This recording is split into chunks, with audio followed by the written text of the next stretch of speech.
မင်္ဂလာပါကျွန်တော်နာမည်တိုးကြည်ပါနေ့စဉ်သုံးမြမအင်္ဂလိပ်စကားပြောမှဖြစ်ပါတယ်ဒီနေ့ကတော့အင်္ဂလိပ်စာအခြေခံလေးပေါ့နော်အထောက်အကူဖြစ်မဖြစ်ကျွန်တော်တစ်ချက်စူးစမ်းကြည့်ပါမယ်လို့အထူးသဖြင့်ကျွန်တော်တို့မြန်မာစကားမှာကြတော့အချိန်ပိုင်းဆိုင်ရာနဲ့ပတ်သက်လို့ရှိရင်အခက်ခဲလေးတွေတွေ့တာရှိပါတယ်လို့အင်္ဂလိပ်မှာကြတော့အချိန်ပိုင်းဆိုင်ရာသူပြောလိုက်လို့ရှိရင်ဝါကြတယ်မှာအားလုံးပါပြီးသားကျွန်တော်မြန်မာတွေကပြောတဲ့အခါမှာတော့မြန်မာစကားမှာကိုအချိန်ပိုင်းဆိုင်ရာမှာပြဿနာရှိတဲ့အတွက်တစ်ခါတလေမှာအခက်ခဲတွေ့ပါတယ်ပေါ့နော်ဆိုတော့အဲ့ဒါလေးကပါလဲဒါကိုကျွန်တော်နဲ့အတူတူဝိုင်းစဉ်းစားကြည့်တာပေါ့နော်တွေ့တော့ကတော့ပေးခဲ့တာပဲနော်တွေ့တော့ကတော့ပေးလိုက်တယ်ကျွန်တော်တွေ့တော့ပေးလိုက်တယ်ဗျကျွန်တော်တွေ့တော့ပေးလိုက်တယ်မြန်မာစကားအနေနဲ့ပေါ့ဒီခါမှာကျွန်တော်တွေ့တော့ပေးလိုက်တယ်ဒါပြစ္ဆုတ်ပံလားအနာဂတ်လားအတိတ်လားမသေးကွယ်ဘူးပေါ့နော်အဲ့ဒါမျိုးမှမဟုတ်ပဲနဲ့ကျွန်တော်တွေ့တော့အချိန်ခပေးခဲ့ပါတယ်လို့ကျွန်တော်အဲ့ဒါမျိုးပြောလို့ရှိရင်တော့အတိတ်ကာလဆိုတာသိသွားဒါပေမဲ့တမျိုးကြောင့်မြန်မာအတိုင်းပဲနေ့တလူကပြောတဲ့အခါပေါ့နော်တွေ့တော့ပေးလိုက်တာပဲဗျာတွေ့တော့ပေးလိုက်တယ်တွေ့ရင်တော့ပေးမယ်အဆုံးလေးတွေမှာဘလို့ပဲဖြစ်ဖြစ်ပြောတဲ့လူကကြတော့ဘယ်ချိန်လဲဆိုတာသူသိမှဖြစ်ပါတယ်လို့နော်တွေ့တော့ပေးလိုက်တယ်တွေ့တော့ပေးလိုက်တယ်တွေ့တော့ပေးလိုက်တယ်ဘယ်ချိန်ထဲမှာပါတယ်အဲ့တော့ကျွန်တော်မြန်မာစကားထဲမှာပဲပြဿနာရှိပါတယ်လို့အဲ့ဒါလေးကိုနှွှင်းရင်းနဲ့ကျွန်တော်တို့အင်္ဂလိပ်စာကိုကြည်တာပေါ့နော်ကောင်းပါပြီဆိုတော့ဒီအချိန်လေးတွေကိုပိုင်ဖို့ကဘာလို့လဲဆိုတော့ပထမဆုံးအခြေခံဖြစ်တဲ့ဝါကြလေးတွေပေါ့နော်မြန်မာစကားပေါ့အဲ့ဒါကဘာလဲဆိုတော့ပြစ္ဆုတ်ပံမှာဆိုရင်ကျွန်တော်တို့တဲနေတယ်ပြီးပြီးနေတာ3မိနစ်ကြာနေပြီဥပမာအားဖြင့်ကျွန်တော်စာသင်တယ်ကျွန်တော်စာသင်နေတယ်ကျွန်တော်စာသင်ပြီးသွားပြီကျွန်တော်စာသင်ပြီးပြီတနည်းအားဖြင့်ပါနော်ပြီးသွားတော့မှကျွန်တော်စာသင်နေတာ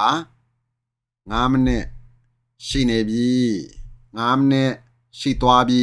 ဘာကြီးပဲပြောကိုကျွန်တော်ဆိုလိုတဲ့ဥစ္စာကိုတစ်ဖက်ကနားလဲတယ်အထူးသဖြင့်အချိန်ကြာချိန်ပေါ့နော်လုံနေတဲ့ကြာချိန်ကိုပြောတာဖြစ်ပါတယ်ဒါမျိုးလေးကိုကမြန်မာလိုပြစ္ဆုတ်ပံမှာမှွတ်နေတယ်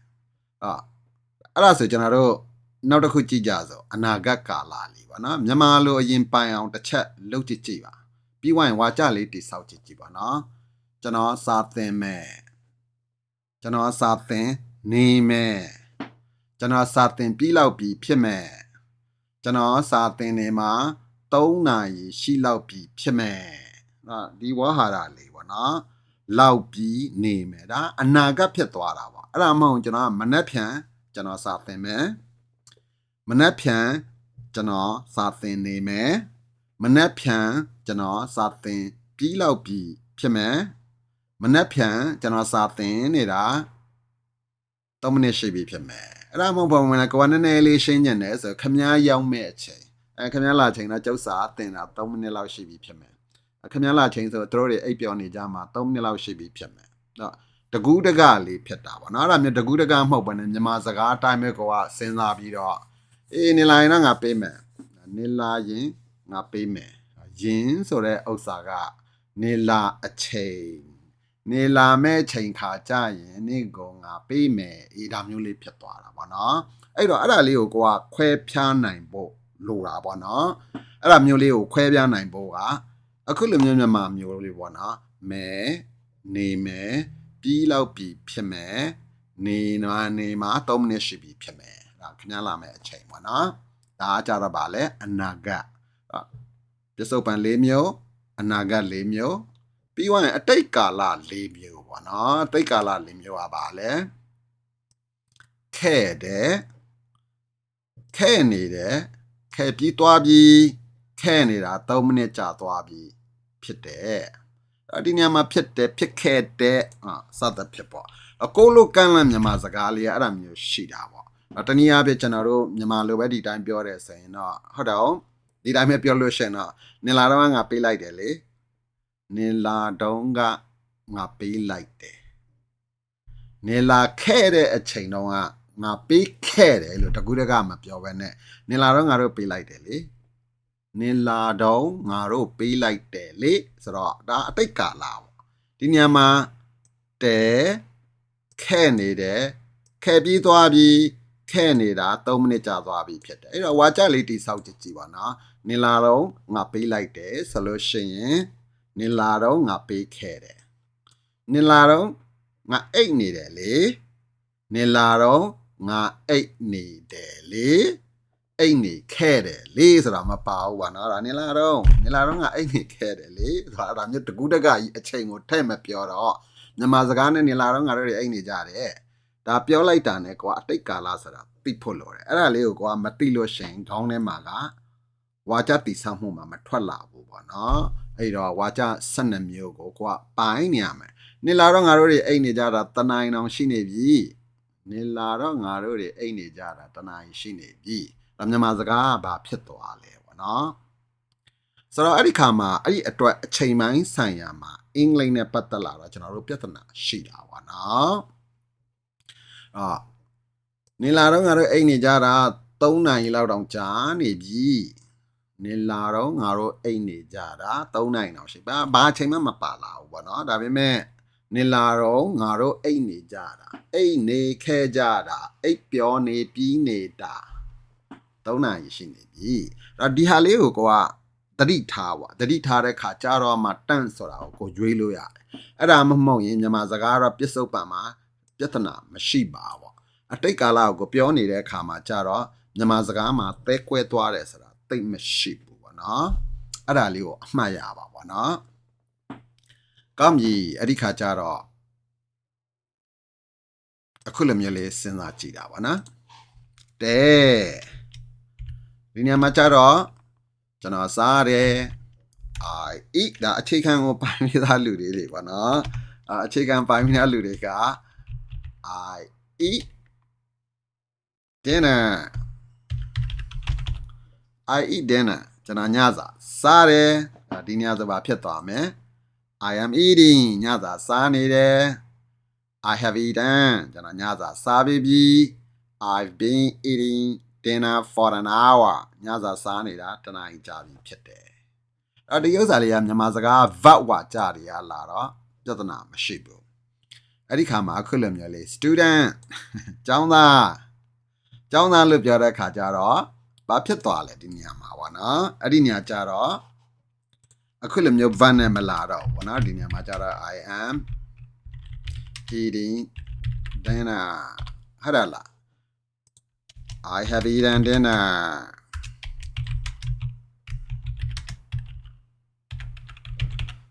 I've been eating dinner for an hour ဆိုတော့ဒီအခြေခံလေးကိုသိပြီ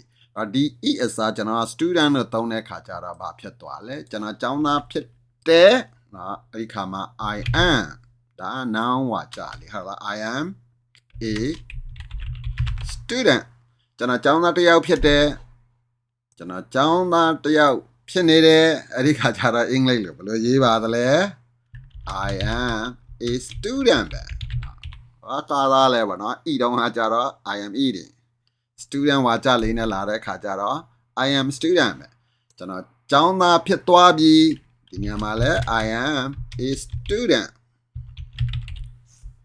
နောက်ဆုံးဝါကြတစ်ခုလေးပဲကွာဒီညမှာကျတော့ကျွန်တော်ကျောင်းသားတစ်ယောက်ဖြစ်နေတာတစ်နှစ်ရှိပါပြီအဲ့ဒီခါကျတော့မှ I've been a student at the University of Rangoon for a year တော့ကျွန်တော်ကျောင်းသားတစ်ယောက်ဖြစ်နေတာတစ်နှစ်ရှိသွားပါပြီ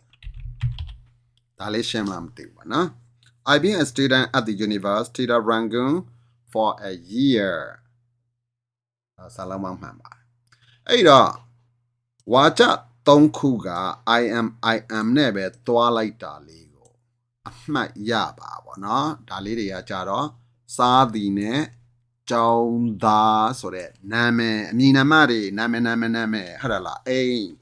တွေးရကိုလက်ညှိုးထိုးလိုက်နာမည်ဖြစ်တယ်ဆိုဟိုမှာကျောင်းသားဟိုမှာအလုပ်သမားဒီမှာလူဟိုမှာအလံအဲ့ဒါမျိုးပေါ့ ကြိုက်ရလက်ညှိုးထိုးအဲ့ဒီနာမည်ခေါ်ရင်ဒါက noun လို့ခေါ်တယ်အဲ့ဒါမျိုးဥစ္စာလေးတွေကိုကိုကသမုတ်တယ်ဆိုလို့ရှိရင်ဒီဟာအိမ်ဖြစ်ပါတယ်ဆိုဟုတ်တယ်လား this is a house ဒီဟာအိမ်ဖြစ်တယ်တဲ့ဒီဟာအိမ်ဖြစ်သွားပြီဒါမျိုးလေးကိုကတွေ့ရလေးကိုစဉ်းစားကြည့်ပါနော်အဲ့ဒါမျိုးလေးတွေမှာကိုကဖြတ်ထိုးညံလေးတုံးပြီးစဉ်းစားလို့ရတာပါနော်ပြီးသွားတဲ့အခါကျတော့မှကိုကကွတ်တဲ့ဥစ္စာလေးတွေလှပတော့မြန်မာတို့ကတော့တကူးတကတော်နဲ့မှားတာပါနော်English ကလှပတော့ adjective လေးနဲ့လာတဲ့ခါမှာအခုလိုပါပဲ I am beautiful ကျွန်တော်လှတယ်ကျွန်တော်လှနေတယ် I'm beautiful ပဲကျွန်တော်လှတယ်တော့ကလည်း beautiful ကျွန်တော်လှနေတော့လည်း beautiful ကျွန်တော်လှသွားပြီသမီးလေးကလှသွားပါပြီ I am beautiful ပဲyou are beautiful ဟုတ်တယ်လားပြီးတော့မှကျွန်တော်သူ nice ဖြစ်နေတာတစ်နှစ်ရှိပါပြီကျွန်တော်ဘာသူစိတ်ကောင်းတာတစ်နှစ်ရှိပါပြီအဲ့ဒီခါကျတော့မှ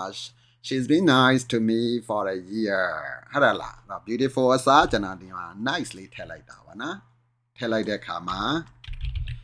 she's been nice she has been ပါနော်အဲ့ဒီခါကိုကျွန်တော်ကအတူချုပ်လိုက်ရင် she's been လို့အတန်လေးထွက်တာပါနော် she's been nice to me for a year သူကျွန်တော်ဘာစိတ်ကောင်းတာကောင်းမလေးကျွန်တော်ဘာစိတ်ကောင်းတာတစ်နှစ်ရှိနေပြီပါနော်နောက်ဆုံးဝါကြလေးကိုပဲ adjective တွေနဲ့လာတဲ့ဝါကြနဲ့ noun တွေနဲ့လာကြတဲ့ဥစ္စာကိုအခုလိုမျိုးလေးတွားတာပါနော်တတိယအခြေခံလေးကိုပြန်မှတ်မိမယ်လို့ထင်ပါတယ်မှတ်မိသွားတဲ့အခါကျတော့မှကိုမြန်မာလိုကြိုက်တဲ့ဝါဟာရပွားပြောကြည့်ပေါ့ပြောတဲ့အခါမှာနေ့တလူပါနော်ဖုန်းထဲမှာသူတစ်ပါးစကားပြောတန်လေးပဲကြာဟုတ်တယ်လားနေတို့စာလုပ်တော့ငါတို့ရောက်သွားတယ်လေနေတို့စာလုပ်တော့ငါတို့ရောက်သွားတယ်လေအဲ့ဒါဆိုရင်အတိတ်လားပြစ္ဆုတ်ပံလားအနာဂတ်လားဒါကိုကအရင်ခွဲခြားနိုင်ရမယ်ဒါကိုခွဲခြားနိုင်တော့မှကိုတိတဲ့ဝါကြလေးကိုတတ်ထဲလို့ရမှာဖြစ်ပါတယ်လေနော်ခဏကျွန်တော်ဗာပြောသွားလဲဆိုတာမမိတော့အတက်ကကြီးလာနေလာတော့ငါတို့အိတ်နေကြတယ်ဆိုနေလာတော့ငါတို့အိတ်နေကြတာအတိတ်ကာလဆိုရင်ဘာဖြစ်တယ်လဲနေလာတော့ငါတို့အိတ်နေကြတယ်အိတ်နေခဲတယ်ဒါနေလာတော့အဲ့ဒီခါမှာမှကိုကကိုကနဲ့ကိုလေးကျင်တော့မနေ့တုန်းကနေလာတော့မလေးတုန်းကနေလာတဲ့အချိန်မှငါအိပ်ပျော်နေခဲ့တဲ့ဒါမျိုးတကူတကမပြောနေလာတော့ငါတို့အိတ်နေကြတယ်လေဟုတ်တယ်လားနင်းဘယ်လိုပေါင်းလဲကျွန်တော်မသိပါနင်းလာတော့မမစာလုံးပေါက်တပါနင်းလာတော့ငါတို့အိတ်နေကြတယ်လေ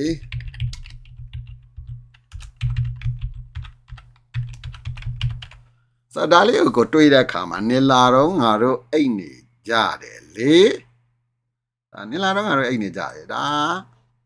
နင်းလာတော့ဆိုတဲ့ခါကျတော့ simple past tense လေးပါငါတို့အိတ်နေကြတယ်လေဆိုတဲ့ဥစ္စာကျတော့ past continuous tense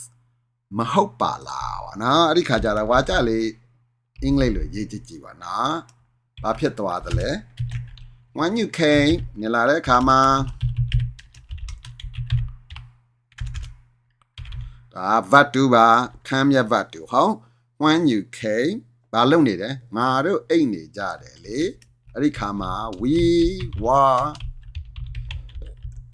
sleeping နေလာတော့ငါတို့အိတ်နေကြတယ်လေနေလာတော့မဟုတ်တော့ပဲနဲ့နေလာတော့ငါတို့အိတ်ပြောနေတာ2နိုင်တောင်ရှိပြီလေအဲ့ဒီခါမှာကျတော့ကျွန်မစကားကနေတို့လာတော့နေတို့လာတော့ငါတို့အိတ်နေကြတာတနာရီရှိပြီနေလာတော့ငါတို့အိတ်နေကြတာတနာရီရှိသွားပြီလေတနာရီနေလာတော့ငါတို့အိတ်နေကြတာတနာရီရှိသွားပြီလေ ဒါမြန်မာစကားလေးပဲကိုကြည့်ကြည့်ပါတကူတကဘဒူမဟိုအချိန်ကြီးကိုတိတိတတ်နေတို့လာခဲ့တဲ့အချိန်တုန်းကငါတို့အိတ်နေခဲ့နေတာတနာကြီးကြာသွားပြီလေလို့ဘဒူမကိုကကြမစင်သေးဘူးနေ့တလူကစကားပြောတဲ့အခါမှာထွက်လာတဲ့ဥစ္စာကဘာပါလဲနေတို့လာတော့ငါတို့အိတ်နေကြတာတနာကြီးကြာနေပြီနေလို့လာတော့ငါတို့အိတ်နေကြတာတနာကြီးကြာနေပြီနေတို့လာတော့လို့ပြောတဲ့အခါမှာ simple past tense ဖြစ်သွားတယ်ဆိုတဲ့ဥစ္စာကိုခေါင်းလေးကိုရောက်ပါသလားပေါ့နော်အဲ့ဒီခါမှာဒါလေးကိုကိုကတိသွားပြီဆိုဝါကြလေးရှင်းကြည့်ကြည့်ပေါ့နော်နေတော့ when you guys came နော် when you guys came we have been sleeping for an hour hello when you guys came when you guys ဆိုတာယောက်ျားလေးတွေပေါ့နော်ဒါမှမဟုတ်လို့ရှင်လဲအုပ်စုကတငယ်ချင်းတွေဆို guys လို့ခေါ်လိုက်ရအောင် when you guys came ဒါမှတချို့ main ကလေးတွေကြတော့ when you girls came when you guys came ရှက်သွားတယ် okay when you guys came ပြောမှာ when you came နော် so when you came we've been sleeping we have been we've been sleeping ဒါမျိုးလေးလည်းအတန်ထွက်သွားလေနော် we've been sleeping for an hour နော်ဘာမှမပါလာတော့တွေ့တယ်ဟုတ်အဲ့တော့တကူးတကကြီးမနေ့တော့ငါဆိုတော့ဥစ္စာလည်းမပါလာဘူးပေါ့မနေ့တုန်းကဆိုတာလည်းမပါလာဘူးဘာစကားမှာအဲ့ဒီဟာလေးကိုကိုကတတိယပါပေါ့နေလို့လာတော့နော်နေလို့လာတော့ငါတို့အိတ်နေကြတာတနာကြီးကြာနေပြီလေနေတို့လာတော့တုံးတို့တော်တို့ဘာဒီနဲ့ကြီးပဲလာကွတ်နေကိုပြောတဲ့လူကဘာအချိန်လဲဆိုတာကိုသိဖို့ကောင်းနေမှာပေါ့နော်တစ်ချက်လောက်စဉ်းစားကြည့်ကြည့်ပေါ့အဲ့ဒီမြန်မာစကားကိုပဲစဉ်းစားလိုက်ရင်ကိုထွက်လာမယ်လို့နော်အေးနေတို့လာရင်တော့ငါတို့ပြီးလောက်ပြီးဖြစ်မယ်နေတို့လာရင်နေတို့ရောက်တဲ့အခါပြီးလောက်ပြီးဖြစ်မယ်နေတို့ရောက်တဲ့အခါကြီးပါတော့ခင်ဗျားတို့ချက်ချင်းသိသွားနိုင်တယ်နော်အေးတော့မြန်မာစကားကိုကိုယ့်နဲ့ကိုရှင်ကြည့်တဲ့အခါမှာအေးအဲ့ချိန်ဆိုရင်ငါတို့ပြီးလောက်ပြီအဲ့ချိန်ဆိုရင်ငါတို့ပြီးလောက်ပြီအဲ့အချိန်ဆို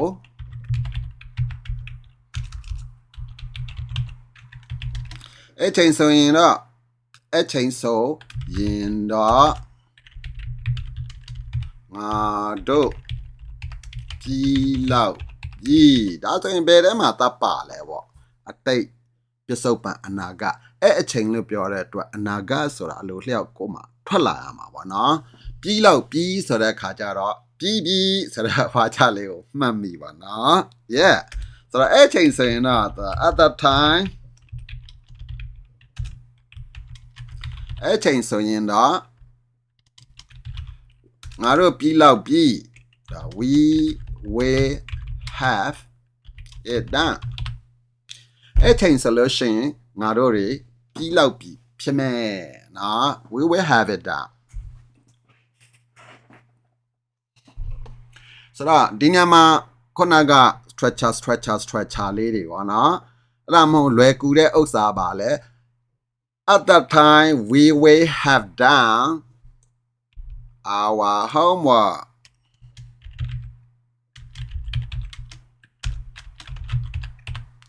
အဲ့ချိန်ဆိုရင်ကျွန်တော်တို့အိမ်စာလုပ်ပြီးလောက်ပြီးဖြစ်မယ်လို့အတိတ်ပဲရတာပေါ့နော် at that time we will have done ဆိုတော့အနာဂတ်ပြီးမဲ့ဥစ္စာအတိကတန်း12မျိုးကိုအင်္ဂလိပ်လိုမျက်လုံးပိတ်ပြီးတော့ရေးတတ်နေရနေလားငါလားလုံးဝကြမ်းကျင်သွားတဲ့ဟေ့ဆိုရင်မြန်မာလိုလေးတွေကိုကဆစီပြီးဝိုင်းနေတလူကပြောလိပြောထားရှိတဲ့အတိုင်းပေါ့ဟုတ်တယ်လားဆိုအဲ့ချိန်ဆိုငါတို့အိပ်ပျော်နေပြီအဲ့ချိန်ဆိုငါတို့အိပ်ပျော်နေပြီအဲ့အချိန်ဆိုရင်ငါတို့အိပ်ပျော်နေပြီဗမာစကားဒါမျိုးအခုကျွန်တော်ထွက်တဲ့အတိုင်းထွက်လာတာပေါ့နော်အဲ့အချိန်ဆိုငါတို့အိပ်ပျော်နေပြီဒါဘာဖြစ်မလဲအဲ့ချိန်ဆိုရင်ငါတို့အိပ်ပျော်နေပြီအဲ့တော့ဒါဘာချိန်မှမပါလာဘူးဆိုတော့ at that time အဲ့ချိန်ဆိုနော် at that time we will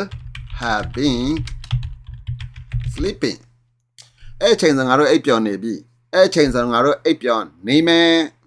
နေပြီနေမယ်မဲပြီအဲ့ဒါလေးဟောနာတော့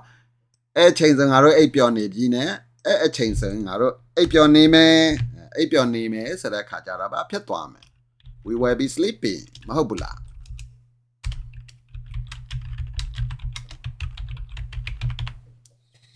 အဲ့ချိန်ဆိုရင်ငါတို့အိပ်ပျော်နေမယ်အဲ့ချိန်ဆိုရင်ငါတို့အိပ်ပျော်နေပြီအိပ်ပျော်သွားပြီအိပ်နေဇဲပဲဒါလေးအဆင်ပြေမလားမသိဘူးပေါ့နော်ဒါဒီအလုံးကဘယ်အချိန်ကာလမှာထဲ့မလဲဆိုတဲ့ဥစ္စာလေးကိုကိုကခွဲခြားနိုင်မှအင်္ဂလိပ်စာကိုပေါ့နော်လေ့လာရတာနည်းနည်းလေးအဆင်ပြေမယ်လို့နော်အထောက်အကူဖြစ်လားမဖြစ်လားတော့မသိဘူးအဲ့ဒီခါကျတော့ကိုကနံပါတ်1ဘာကိုပိုင်ရမလဲမြန်မာလိုပဲအရင်ဆုံးပေါ့နော်တဲနေတယ်ပြီးနေတာ3မိနစ်ကြာနေပြီနေတာ3မိနစ်ကြာသွားပြီဘယ်လိုပဲထဲတဲ့အချိန်လေးကိုကိုကထဲချင်တာဟုတ်လား I've been teaching to you for 15 minutes ခင်ဗျားတို့ကျွန်တော်စာသင်ပေးနေတာ15 minutes yeah 15 minutes ရှိပြီကျွန်တော်အုံနောက်တိတ်မထွက်လာဘူးmemory short term memory I'm getting old I am getting old I am old ဆိုတော့အနာဂတ်ဆိုရင်မဲနေမဲပြီးလောက်ပြီးဖြစ်မယ်ခင်ဗျားနဲ့တွေ့ရင်တော့ကျုပ်ဒါတွေအားလုံးလောက်ပြီးလောက်ပြီးဖြစ်မယ်ခင်ဗျားနဲ့တွေ့ရင်တော့ကျွန်တော်လောက်ပြီးလောက်ပြီးဗျအေးတို့လောက်ပြီးလောက်ပြီးမနေ့10နိုင်ဆိုတို့လောက်ပြီးလောက်ပြီးမနေ့10နိုင်ဆိုရင်တို့လောက်ပြီးလောက်ပြီးဒါဆိုတော့အနာဂတ်ဟုတ်တယ်လားနောက်တနေ့10နိုင်လည်းဖြစ်မယ်အခုလာမယ်10နိုင်လည်းဖြစ်မယ်ဟုတ်တယ်လား10နိုင်လောက်ဆိုတို့လောက်ပြီးသွားလောက်ပြီးအေးဒါဆိုရင်ဒါအနာဂတ်ကာလဟုတ်တယ်ဟုတ်မြန်မာစကားကိုပဲအချိန်ကိုခွဲနိုင်အောင်စူးစမ်းပါနော်ဟေးငါရောက်ရင်နေတို့လောက်ပြီးမှလားငါရောက်ရင်နေတို့လောက်ပြီးမှလားဟေးငါလာမဲ့အချိန်နေတို့လောက်ပြီးမှလားဒါမျိုးလေးလဲဖြစ်တာပဲအဲ့တော့ကိုယ့်အနေကိုမြန်မာလိုတတ်စင်းနိုင်ရင်အနာဂတ်ဆိုတာထွက်လာတာပါနော်ဆိုတော့ဒီမြန်မာလိုကိုကပိုင်တယ်ဟိဆိုလို့ရှိရင်အင်္ဂလိပ်ကိုပြောင်းရတာနည်းနည်းလေးပို့လွယ်မယ်လို့အဲ့ဒါမဟုတ်လို့ရှိရင်မြန်မာလိုမှာအချိန်က